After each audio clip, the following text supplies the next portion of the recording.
So I was doing a trick and I realized like, oh, maybe I should record this.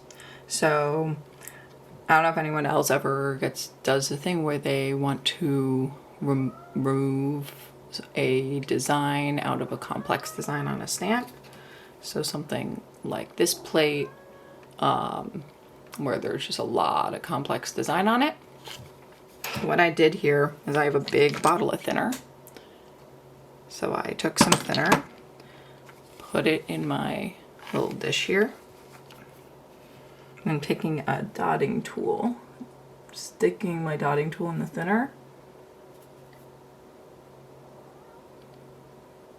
and I'm essentially using it to melt.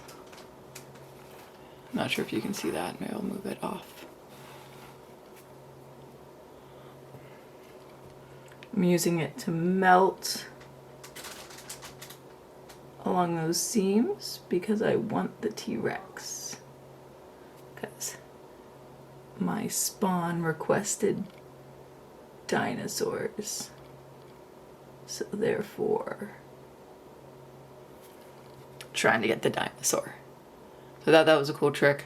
I don't think I had seen that anywhere. I think I might have picked it up from something Peggy had said, Albiro had said, Vex Lacker had said, and maybe a live stream or while chatting, that I was like, oh, maybe this will work.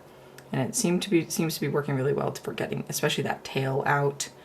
And there's a lot of details because the T-Rex is against that volcano. So hopefully I'll have progress and we'll see how this goes.